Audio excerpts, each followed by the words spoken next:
Salam alaikum, Zulf Laoun. Bonsoir. Les polémiques entre l'armée et la présidence se poursuivent en Algérie. Au cœur des débats et des luttes claniques, le renouvellement du mandat d'Abdelmadjid Tebboune en 2024. Rien n'est encore joué pour ce dernier. Dans un article apparu cette semaine dans Algérie 1, site d'information électronique, Mohamed Lahgab, ancien directeur de communication de M. Tebboune pendant la campagne électorale de 2019, il a révélé pour la première fois qu'une tentative d'un clan a fait échouer Tebboune ou de lui barrer la route Al-Mouradi. Une révélation qui confirme la lutte clanique qui avait précédé les élections du 12-12, mais après l'élection aussi. Plus l'échéance des élections présidentielles 2024 approche, plus la lutte clanique s'intensifie. Le flou sera au cœur du paysage politique. La haute hiérarchie de l'armée ne veut pas reconstruire à l'identique le mécanisme de délégation de pouvoir au président de la République coopté dans l'urgence des événements comme elle l'a fait avec Abdelaziz Bouteflika après la démission de Yamin Zarwel en septembre 1998 et plus récemment avec Abdelmadjid Tebboune devant la pression du Hirak de 2019. Par conséquent, à 18 mois de l'échéance électorale de décembre 2024, l'institution militaire ne veut pas prendre le risque d'une autonomisation de la présidence d'Abdelmadjid Tebboune sur le modèle de celle d'Abdelaziz Bouteflika. D'abord parce qu'elle est décidée cette fois à empêcher une telle évolution, même si elle fait corps avec le président en exercice. Ensuite, parce que le pensionnaire d'El Mouradia a présenté tous les gages d'un rôle limité, contrairement à son défunt prédécesseur qui refusait en décembre 1999 d'être un trois quarts de président. Tous les indicateurs montrent bien en effet qu'Abdelmadjid Tebboune remplit tous les critères de loyauté et qu'il bénéficie du soutien d'un clan de l'armée pour briguer un deuxième mandat. Toutefois, ce consensus en faveur d'un deuxième mandat d'Abdelmadjid Tebboune en 2024 demeure temporaire. Il reflète les doutes de généraux algériens sur l'opportunité de se prononcer sans tarder en faveur d'un deuxième mandat de Abdelmadjid Tebboune, alors que celui-ci a démarré une discrète campagne électorale qui ne dit pas son nom. Une chose est sûre, l'emprisonnement de Ihsan El-Qadi, la prolongation de l'emprisonnement du général Ali Rdil, alors qu'il lui restait 27 jours pour sa libération, et la mise sous contrôle judiciaire d'Essaad Rebrab, montrent que la lutte clanique s'intensifie, pour ne pas dire que la guerre autour du deuxième mandat de M. Tebboune est engagée.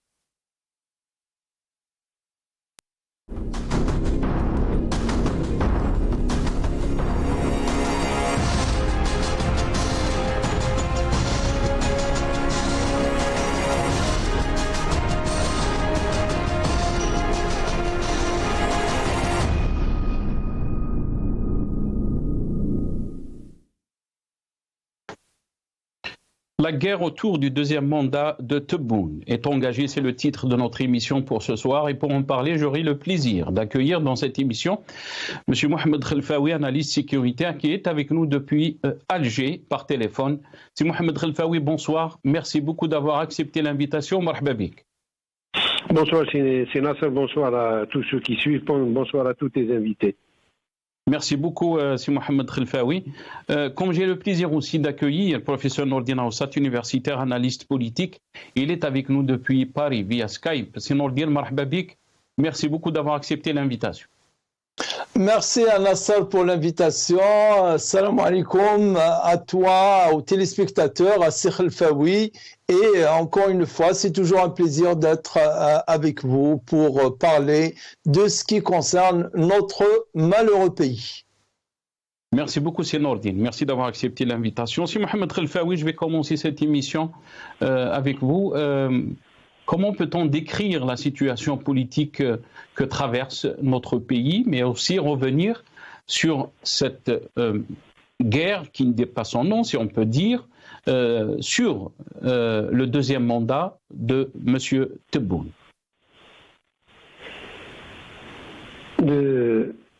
La situation politique, vous avez dit. Oui, La absolument. situation politique du pays. Mm. Bon, à propos de situation politique, je ne vois rien d'exceptionnel, ou rien qui mérite, personnellement, sur lequel je m'attarderai, parce que je ne vois rien disons, je ne vois pas de nouvelles dynamiques. Si je considère, par exemple, du point de vue intérieur, le côté sécuritaire prime sur les autres activités, selon mon regard à moi. Si je vois sur le côté extérieur, problème de la Libye, les différends avec le Maroc et tout ce qui s'ensuit, la situation au Mali, le Niger à un degré moindre, rien n'a changé. Le tout un peu, disons, rendu difficile. L'opacité s'est encore intensifiée vu la situation, la guerre qui oppose la Russie à l'OTAN, on va dire, hein, à l'OTAN. Donc tout ça, il est là depuis tout le temps. Donc un pas vers la résolution de tels conflits ou de telles situations stagnante depuis longtemps, où je n'ai pas vu une amélioration de la vie au quotidien, je ne la vois pas non plus. Vous savez tous, l'oignon, à quel prix il est arrivé, par exemple, certaines pénuries. Aujourd'hui, c'est la sécheresse qui menace le pays, Tani.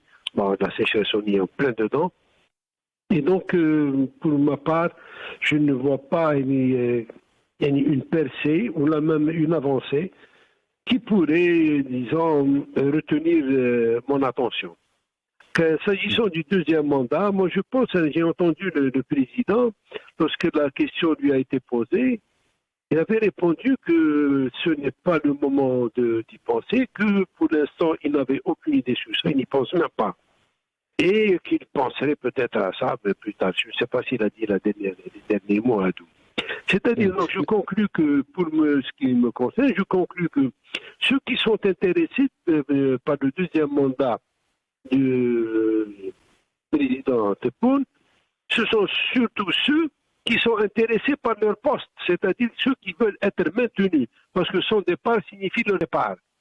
Donc, ils souhaitaient prolonger au mieux les mandats à travers un deuxième et un troisième, pourquoi pas, etc., infiniment, même si la nature n'accepterait pas ça. Et les gens, c'est moi et le reste, je m'en fous. C'est pas le pays, c'est pas un programme à poursuivre, à continuer, un programme qui tient à cœur, un travail déjà engagé, des chantiers déjà ouverts, et je souhaite qu'il continue parce que l'idée est porteuse, l'avènement serait extraordinaire pour notre jeunesse, pour notre pays, et que je souhaite donc soutenir et continuer dans un an. C'est mon poste, ma paye, avec les avantages que j'ai. J'ai l'impression que c'est ça.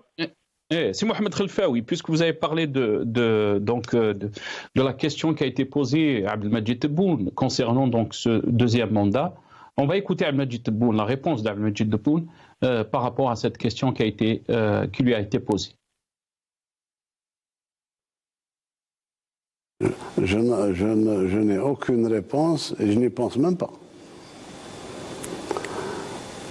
Nous sommes à peine à 2 mois, 3 mois près, au-delà du mi-mandat.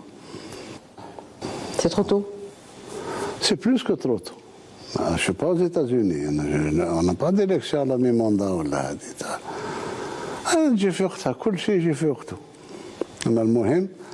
Ce qui nous reste comme engagement, il me reste 2 ans pour terminer les engagements.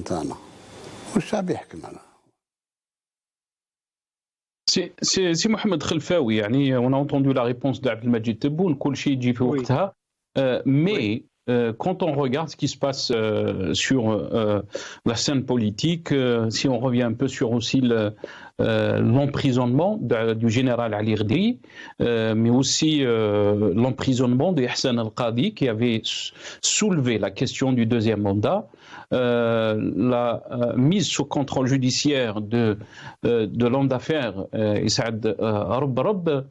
Beaucoup de questions sont soulevées par rapport à ce deuxième mandat, si Mohamed Khelfa. Non, لا إحسان القاضي ولا c'est Ali Rdiri non sur la question du deuxième mandat. Ceux qui ont commencé à parler du second mandat, ce sont apparemment l'entourage du président de la République. Ali Rdiri n'a pas soulevé la question du deuxième mandat. Il était en prison. Oui, absolument. Mais il était par contre, il était à 27 jours de sa libération. Et beaucoup d'observateurs ont parlé d'un éventuel candidat pour les élections de 2024.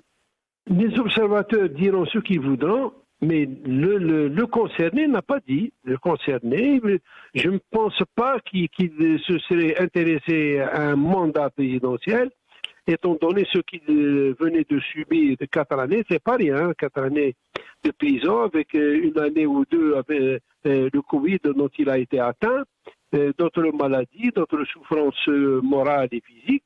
Je ne pense pas que le personnage était prêt pour s'engager sur un deuxième mandat. Je ne pense pas, je dis. Je dis pas que c'est pas vrai. Je ne pense pas. Je pense qu'il aurait pensé à se reposer, à récupérer un peu de sa santé, à s'occuper de sa famille, à récupérer également les années passées. Ses enfants ont souffert. Enfin, bref. Donc, juste peut-être une question, si Mohamed Khelfa, oui. Et je vous laisse le choix, bien sûr, de répondre ou de ne pas répondre. Vous avez vous avez même rencontré Ali Rdiri au début, donc en 2019, quand il voulait se présenter pour ces élections de 2019. Pourquoi, d'après vous, quelqu'un qui a passé presque plus de 40 ans de sa vie dans l'institution militaire, on s'acharne, entre guillemets, contre lui?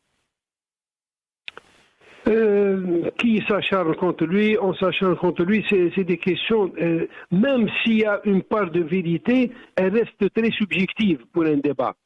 C'est Ali Rdiri, lorsqu'il a voulu, il a émis, il a fait part de son intention de se présenter avant la déclaration de sa candidature.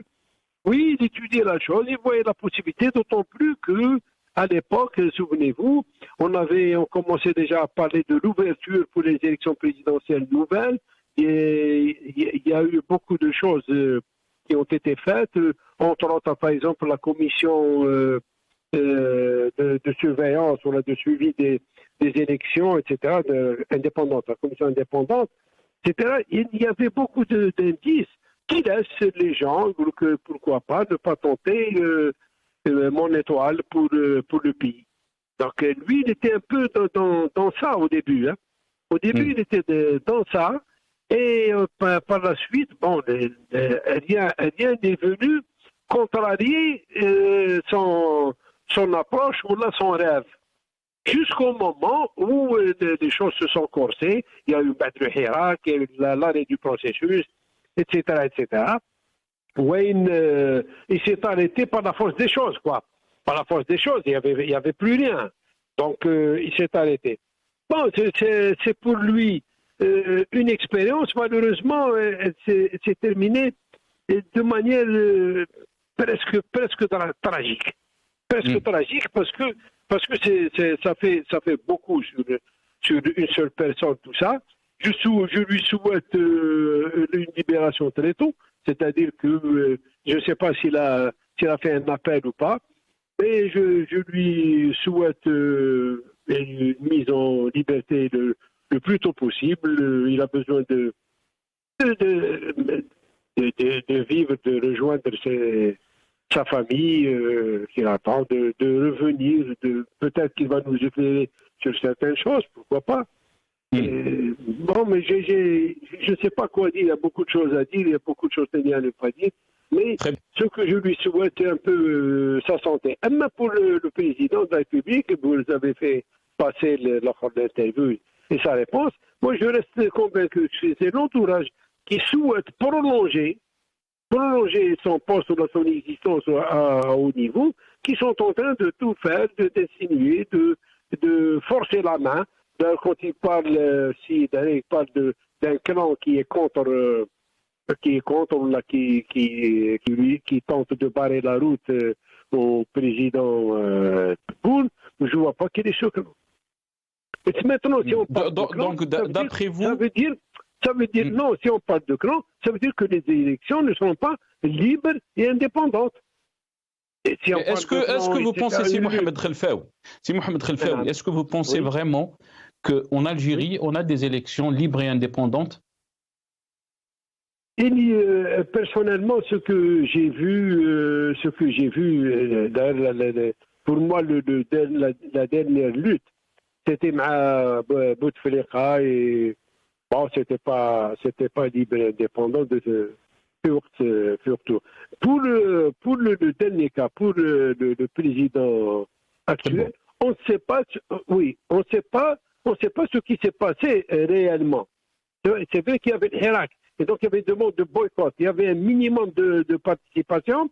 Je ne sais pas, c'était faible comme taux de participation, et lui-même avait déclaré que le taux de participation lui importe peu. Maintenant, dans ce taux-là, combien il a pris, parce que tout est en relatif, Sinassara, tout est en relatif, combien il a pris dans ce taux. Et là, donc, les résultats l'ont donné au premier par rapport aux 5, et ils étaient 5. Hein. Ils étaient 5, ou la 4. Ils étaient 5, je crois. Mais comme personne ne s'intéressait à ça, il y avait une commission indépendante, le peuple cherchant le boycott, donc il ne suivait pas. Donc il n'y a pas... Difficile de dire pour ce qui me concerne. Très bien. Très bien. Reste avec nous, Mohamed Khelfaoui. Nourdine, je vais revenir à vous, bien sûr, mais revenons sur cette déclaration de Mohamed Lagab, qui était ancien directeur de communication de M. Tebboune pendant la campagne électorale de 2019, du 12-12. On va revenir sur cette élection, bien sûr, et qui parle d'une tentative d'un clan à faire échouer Tebboune donc en 2019, ou de lui barrer tout simplement la route à Al-Mouradia. Bien sûr, cette déclaration, cette révélation montre bien qu'il y avait cette lutte clanique en 2019 et qu'il y avait aussi une intention d'imposer un certain candidat à la présidence Nourdine. Moi, c'est un secret de polichinelle. Moi, je ne vois pas ce qu'il y a de révélation dans cette déclaration de Mohamed Lagab. On le savait tous, on le suivait semaine après semaine. On savait qu'il y avait Mihoubi qui était pressenti et qui était soutenu par un clan du pouvoir, même un clan dans le service de l'armée. Pour ne pas le nommer, et il y avait Abdelmajid Tebboune aussi qui était soutenu par un autre clan. Voilà les deux candidats qui avaient, disons, le plus de chances de l'emporter. C'est pas l'emporter par la voie électorale, par le suffrage des votants, mais qui va l'emporter. Et on ne sait pas ce qui s'est passé.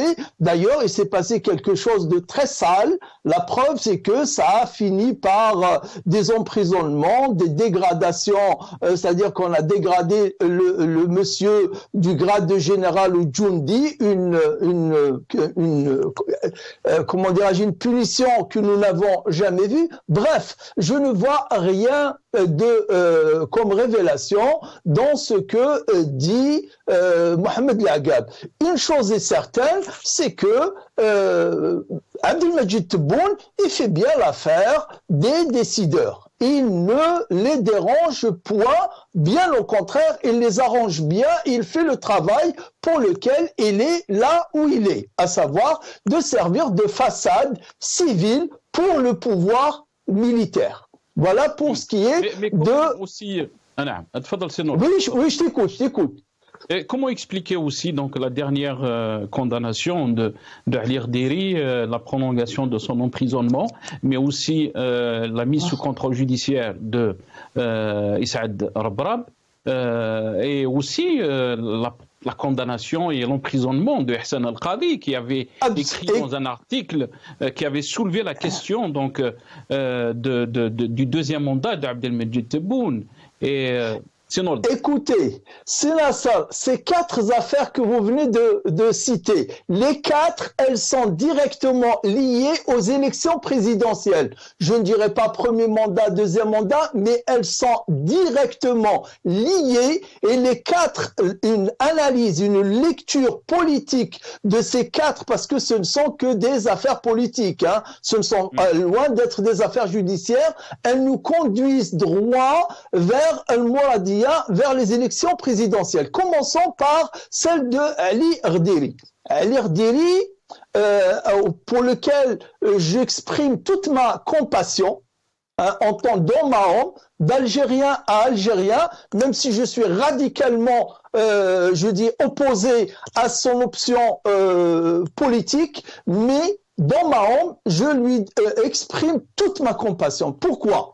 Parce que le procès de Ali Rderi, aussi bien dans son chef d'inculpation qui est totalement stupide, et son réquisitoire qui est totalement absurde. Pourquoi le chef d'inculpation est stupide? Comment peut-on condamner ou juger quelqu'un pour atteinte à la morale ou bien au moral, de l'armée en temps de paix pour quelqu'un qui a fait toute sa carrière en tant que militaire, qui était pendant 15 ans, c'est lui qui recrutait les militaires. Il était le chef des ressources humaines à l'armée, dont le fils et la fille sont actuellement des militaires. C'est quoi cette inculpation pour quelqu'un qui est militaire jusqu'à la moelle, comme on dit de façon triviale? Comment peut-on l'inculper de porter atteinte au moral de l'armée? Ça, d'une part, pour le chef d'inculpation, c'est totalement stupide. Et pour le réquisitoire, comment le condamner et la programmation? D'ailleurs, je tiens à ramener des clarifications parce que vous discutez tout à l'heure avec Cheikh Al-Faoui.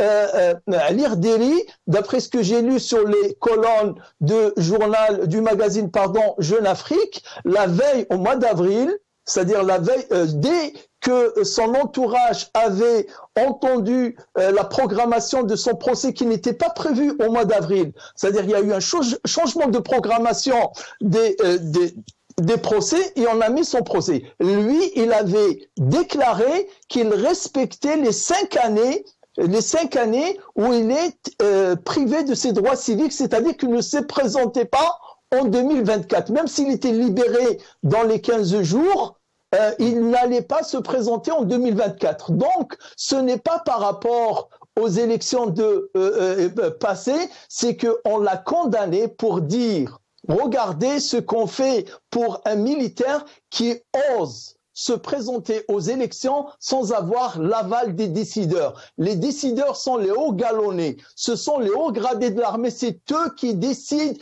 qui se présente et qui ne se présente pas. » À la limite, surtout pour quelqu'un qui peut avoir une influence. Je dirais, c'est pas qu'il va avoir une influence sur le résultat, c'est qu'il va avoir une influence sur le déroulement de la campagne, ces campagnes électorales il y a. Ali Rderi, il avait annoncé 2 fois qu'il était candidat au présidentiel. En janvier 2019 et en avril 2019, quand la date de juillet 2019 avait été annoncée, il a réitéré son intention de se présenter aux élections. Donc, Ali Rderi, il a été puni pour avoir osé se présenter aux élections sans l'aval des décideurs. Ça, d'une part. Al-Barab, on l'a vu, on se souvient tous que les premières punitions qu'il a subies, parce qu'il n'a pas voulu participer à financer les élections. Donc, on punit Al-Barab pour donner une leçon aux autres, voilà ce qui risque de vous arriver si vous ne jouez pas le jeu, si jamais on vous demande de lâcher de l'argent pour la campagne électorale ou pour une chose ou pour une autre. On va revenir sur, bien sûr, les déclarations de Ali Rdiri sur Rebrab, parce qu'il lui a été reproché aussi d'être proche de Rebrab, d'être proche de Toufir. On écoute Ali Rdiri et je reviens à mes invités très rapidement. إنكم لا بدون شك لاحظتم أن الحملة بدأت بوسائل الدولة. يعني هناك حديث أن السيد ربراب هو من يمول علي غديري طبعا بالإضافة إلى آخرين، هل هذا الكلام صحيح؟ وإن كان ذلك صحيح فما هو هل في بالكم هذا عار؟ لا هو سؤال فقط. السيد رجل أعمال استثمر. لا معليش أنا أوضح. فإن كان ذلك صحيح فأني لا أخفي ذلك، لأنه رجل أعمال استثمر في الجزائر ويضمن لقمة العيش لعشرات الآلاف إن لم نقل مئات الآلاف الجزائريين بكل شفافية، وهو يعمل كمستثمر. حبذا لو كان للجزائر 1000 ربراب. طيب هناك أيضا سيد علي غديري من ينادي بمقاطعة الانتخابات على أساس أن الأمور محسومة سلفا، هل قد يكون هذا الخيار خيار سيد علي غديري؟ إن الهزيمة ليس في فلسفتي، وبالنسبة لي فإن المعركة إن خضتها فللانتصار وسأنتصر بحول الله. Donc ça, c'était Ali Rdiri, les déclarations qu'il a faites en 2019 pour les élections présidentielles. Mohamed Khelfaoui, on a entendu le témoignage de Ali Rdiri concernant donc Saad Rebrab. Il faut rappeler que Ali Rdiri, il est de El Mbouaki, de l'Est, et Saad Rebrab, il est de la région de la Kabylie. Comment peut-on lire, quand on entend donc ces déclarations de Ali Rdiri, comment peut-on lire la situation actuelle? Sur la base de sa déclaration que vous voulez faire passer, il n'y a pas à lire pour aujourd'hui. Et puis, pourquoi les régions, il est de Montbouaré alors qu'il est du centre de la Kabylie? Il n'y a rien à voir. Ça ne gêne pas, en aucune manière. L'un ou l'autre s'entendent, là se sont choisis, ou là se sont fait des formations. Ça, c'est le problème interne. Maintenant, c'est pour revenir pour ceux qui ont utilisé le régionalisme, si Mohamed Khelfaoui, ceux qui ont utilisé le régionalisme comme... C'est juste pour clarifier donc pourquoi j'ai dit ça. Il faut être au-dessus de ça. Le régionalisme, etc. Non. Pour revenir par autre chose, lorsque il n'y a pas de secret pour le deuxième mandat du président, puis il cite Mihou, puis VS les autres, parce que pas uniquement M. Tebboune, mais il y a 3 autres encore. Ça fait 4 ans, ça on va pas. On risque de ne pas s'entendre sur ça. S'agissant d'une éventuelle, ce qui était un peu dit à propos de Ali Rdiri, une éventuelle candidature, il n'avait pas besoin de le mettre en prison pour ça, parce que d'abord, il ne pouvait pas. Ensuite, un casier judiciaire qui ne lui permettait pas. On a les 5 années dont il a été empêché. Bon. Donc, le problème ne se passe pas. C'est vrai que sa condamnation, il y a matière à débat. Il y a matière à fort débat pour sa condamnation, etc. Mais ça, la justice est indépendante, etc. Tout le monde en parle, tout le monde le souhaite.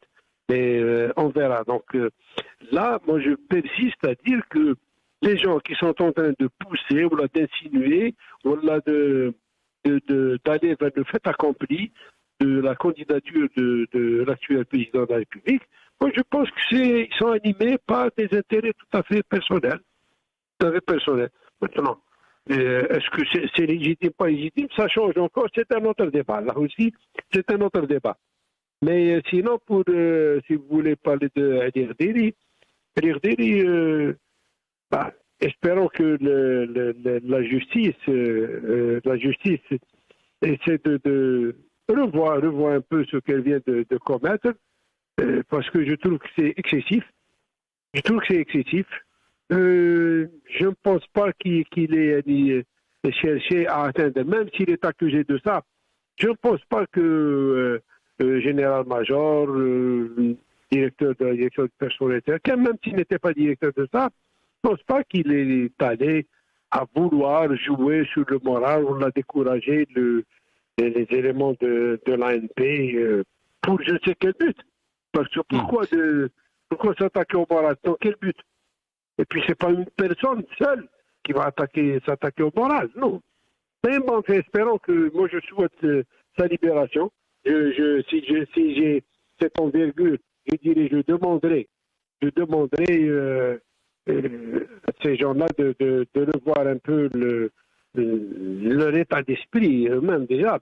Parce que ça lui fait 4 années, c'est suffisant, enfin c'est excessif même, pour ce qui a été accusé, mais il n'y a aucun élément tangible qui laisse dire, bon mais ça, là je suis en dehors du coup, 4 années sont déjà passées, il n'y a plus rien à discuter, on souhaite qu'il soit libéré le plus tôt possible. Voilà ce que je peux dire à propos de CNI. Très bien. On va revenir sur le deuxième mandat, si Mohamed Khelfaoui, juste pour clarifier votre analyse. Quand vous dites qu'il y a des personnes de l'entourage d'Al-Majid Tebboune qui sont motivées, bien sûr, par leurs intérêts personnels concernant donc le deuxième mandat. Mais est-ce que vous pensez qu'on est presque à 18 mois de cette échéance électorale et pour l'instant c'est le flou total.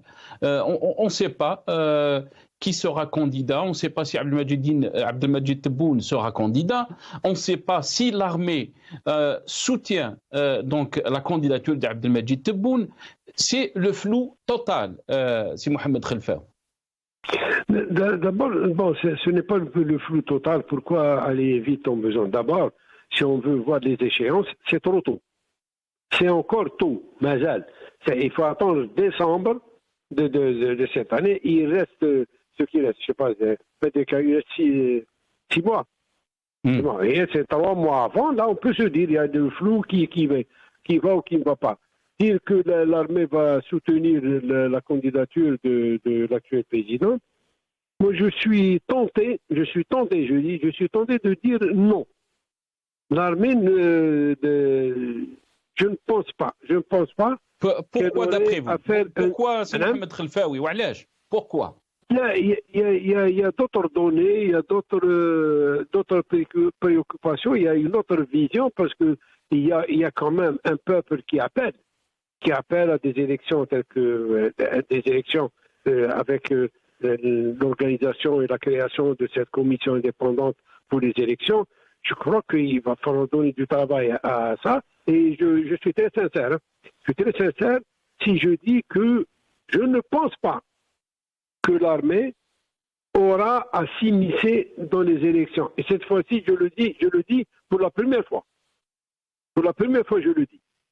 Je ne pense pas parce qu'il y a d'autres données, d'abord il y a un autre ordre aussi bien à l'échelle internationale qu'à l'échelle nationale.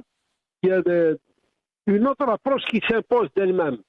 Donc d'après vous, si Mohamed Khelfaoui, d'après vous, les élections de 2024, les élections de 2024 seront libres et indépendantes.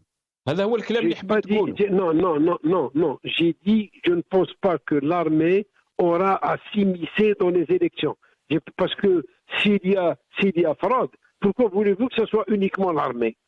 Il y a d'autres, peut-être, s'il y a fraude par d'autres institutions, ou par d'autres personnes, ou par d'autres déclarations, mais pourquoi je précise, je ne pense pas, j'ai le sentiment très sincère de voir que cette fois-ci, en tout cas, l'armée n'aura pas à s'immiscer dans les élections présidentielles. Dans les élections. Parce qu'il y a d'autres données, il y a d'autres préoccupations très importantes. Il va falloir laisser la société un peu dégager, s'impliquer, avoir au moins l'impression... Et pourtant, si Mohamed, aucun signe de ce que vous êtes en train de dire n'est palpable sur le terrain. Même la première question, je voulais poser par rapport à la question politique. Oui. Rien. Il n'y a rien qui se passe. Il n'y a pas d'activité politique. On est face à une situation qui est sidérante. Je ne peux pas te dire il n'y a pas d'activité politique. Je ne vois pas d'activité politique. Il n'y a pas, moi je ne suis pas dans le secret des dieux, donc Mohamed dit, mais ce que moi ce que j'observe, ce que j'essaie de voir, de remarquer, des choses qui pourraient m'intéresser, je ne vois pas une nouvelle dynamique. À l'intérieur, il y a toujours les mêmes problèmes. Une nouvelle dynamique, ça veut dire rien ne va changer. Là, une nouvelle dynamique qui dirait, par exemple, quelque chose qui nous aurait amené à nous imposer sur le dossier libyen pour apporter une solution, quelque chose qui nous aurait amené à imposer la rencontre de la Ligue arabe, à imposer finalement les autres, quelque chose qui nous aurait amené à faire marche arrière à l'État, enfin, à ce qui se passe entre le Maroc et Israël, quelque chose qui nous aurait amené, je n'ai pas vu ça. Il n'y a pas une dynamique okra. Je sais qu'il y a des ministres qui changent, il y a les uns arrivent, les autres. Est-ce qu'on peut parler est-ce qu'on peut parler de l'échec par rapport à tout ce que vous venez de dire? Il y a un statu quo. Je ne peux pas dire qu'il y a un échec, parce que pèse l'Algérie dans le problème ukrainien?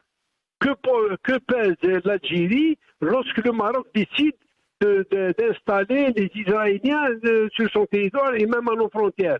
Qu'est-ce qu'elle pourra bien dire au niveau de l'ONU?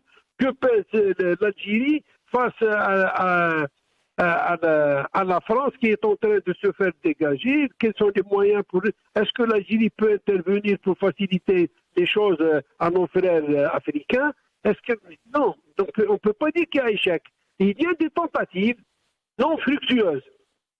C'est-à-dire qu'on n'a pas une autre approche, une autre approche qui pourrait nous ouvrir un chemin à travers lequel nous essaierons d'amener les gens à notre vision, tant aussi bien en Libye qu'au Mali, qu'au Maroc, la Tunisie également est en train de souffrir. C'est de ça que je vous parle. Quelle est notre position? Que serons-nous si la Russie demain est dans une situation un peu délicate, ou là, si la guerre se généralise comme je dis, c'est-à-dire en Europe, enfin l'Occident face à la région de la Russie, face à l'OTAN, etc. Mohamed Khelfaoui a pris donc la position de la Russie dans le dossier ukrainien. Restez avec nous, si Mohamed Khelfaoui. Si Nordine, vous avez entendu Mohamed Khelfaoui, bien sûr. Qu'est-ce que vous en pensez donc que l'armée ne va pas s'immiscer, a dit si Mohamed Khelfaoui, dans les prochaines élections? Qu'est-ce que vous en pensez de cette question, bien sûr? Parce que l'armée, elle est déjà dedans. Elle n'a pas à s'immiscer parce que l'armée, elle est déjà dedans. L'armée algérienne, je le dis, elle n'a jamais été aussi en position de force que dans les années 62, 63, 64, 65 et pendant les années de Boumediene. Les années 80 de Chadli, les années 99-2000 de Bouteflika, l'armée était, disons, un des poids. C'était une partie pesante et imposante dans l'échiquier politique. Aujourd'hui, elle est toute seule. Et là, il faudra dire les choses clairement. Ce que nous vivons aujourd'hui, c'est l'échec de commandement militaire quand ils ont pris leur décision d'arrêter le deuxième mandat. Ils ont mis le pays dans une impasse et nous sommes toujours dans cette impasse. Si Khelfaoui, que je respecte, nous parle de comment ou est-ce que l'Algérie pourra ou pourrait peser sur les conflits Ukraine-Russie, la Libye, la France au Sahel, etc. L'Algérie n'est pas capable de peser sur le prix de l'oignon, Yassir Khelfaoui. Elle n'est même pas capable de peser sur le prix de l'oignon, un légume. Un légume, elle n'est pas capable de peser. Et ce n'est pas l'Algérie, c'est le commandement militaire qui a décidé d'empêcher l'Algérie d'aller vers le changement. Quand le Hirak a commencé en février 2019, c'était un espoir de changement, de sortir l'Algérie de la crise, de la sortir pacifiquement, sans aucune violence. Je retourne à ce qu'avait cité Sénassal tout à l'heure, Mohamed Lagab. Je m'adresse à vous, à Sénassal. Je ne sais pas si vous avez remarqué comment ce conseiller de Tebboune qualifie le Hirak de la crise la plus grave. Alors que c'était l'occasion, l'opportunité, l'espoir le plus ouvert et le plus joyeux dans les yeux et dans l'esprit de Monsieur Lagab, c'était une crise, disons, la plus insurmontable. Et heureusement que le choix qui a été fait de faire le 12-12 nous a sauvés de là. Donc voilà ce que je dis. L'armée, elle a décidé de prendre tout en main, de bloquer le syndicalisme, de bloquer l'activité politique en empêchant les partis politiques de travailler, de faire leur travail, en empêchant les journalistes. J'avais pas terminé tout à l'heure, hein. Donc quand j'avais dit les 4 affaires que vous avez citées, Sénassal, elles tendent tous vers les élections présidentielles.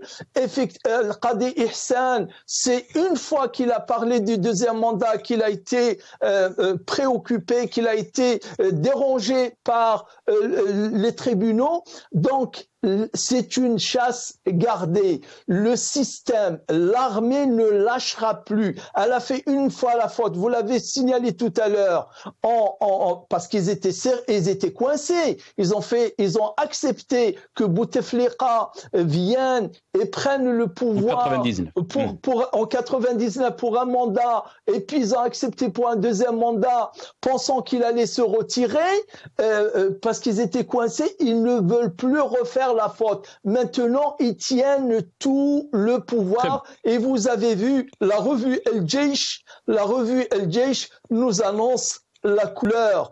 La politique étrangère, c'est eux. L'économie, c'est eux. Et maintenant, même l'éducation familiale et l'éducation nationale à l'école, la dernière déclaration du chef d'état-major, il a osé parler de ça, de comment les familles doivent éduquer leurs enfants et de comment à l'école nous devons éduquer les élèves aussi.